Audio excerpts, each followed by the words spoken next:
రాయపోల్ గ్రామానికి సంబంధించినటువంటి కొనుగోలు కేంద్రానికి రావడం జరిగింది. ఇక్కడనే ఇటీవలనే ఒక రైతు ఈ ఎండలోనే వడదెబ్బ కొట్టి చనిపోయినటువంటి ఘటన జరిగింది. ఇక్కడ కొనుగోలు కేంద్రం ప్రారంభించి ఇప్పటికి 10 రోజులు అవుతుంది. ఇక్కడ దాదాపు 10 లారీలకు పైననే ఉండేటంత లోడ్ ఇక్కడ ఉంది. కానీ ఇప్పటి వరకు వాటిని కొనుగోలు చేసి కేంద్రాలకు పంపలేదు.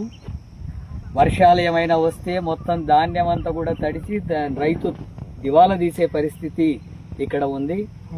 అధికారులతో మాట్లాడితే దానికి తగినటువంటి స్పందన ఏమీ లేదు. రైతులదే పూర్తిగా బాధ్యత అని నిర్లక్ష్యంగా మాట్లాడుతున్నారు. ఇక్కడ ఇప్పటికే పెద్ద ఎత్తున రైతు దోపిడికి గురవుతున్నాడు. ఇక్కడికి వచ్చిన తర్వాత ట్రాక్టర్లో ఇక్కడికి ధాన్యానికి తెచ్చి ఇక్కడ వేస్తే ఇక్కడ ధాన్యానికి సంబంధించినటువంటి కొనుగోలు చేయడానికి ఇప్పుడు 10 రోజులైనా కూడా ఇంకా పూర్తి కాలేదు. అట్లాగే ఇక్కడ మొత్తం ధాన్యాన్ని ఎండబెట్టడానికి కావాల్సినటువంటి పట్టాలు లేవు, అవన్నీ కూడా రైతే తెచ్చుకోవాలి. అట్లాగే ధాన్యం అంతా కూడా తేమ ఉందని చెప్పి ఎండాలనే పేరుతో దినాల తరబడి ఇక్కడే ఉంచుతున్నారు. ఆ తర్వాత సంచులు సరిగా అందుబాటులో లేవు. తర్వాత క్వింటాలకు దాదాపు 3 కేజీల చొప్పున కరువు తీస్తున్నారు.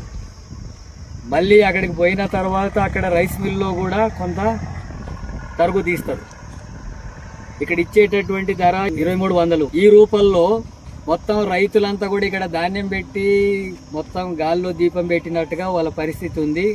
అధికారులు ఏమాత్రం స్పందించడం లేదు. రైతులు ఆందోళన చేసుకుంటున్నారు, ఇబ్బందులు పడుతున్నారు. ఈ నారంపేట రాయల్లో కూడా ఒక రైతు ఆత్మహత్య యత్నానికి పాల్పడ్డాడు నిన్న.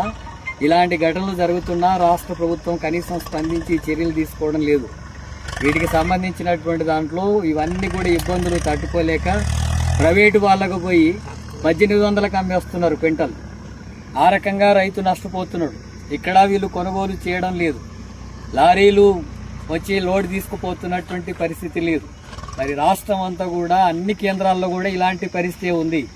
మిగతా జిల్లాలంతా కూడా చూస్తే సిపిఎం పార్టీ ఆధ్వర్యంలో అనేక ప్రాంతాలంతా కూడా పర్యటన చేస్తుంటే అన్ని ప్రాంతాల్లో ఈ రకమైనటువంటి స్థితి ఉంది.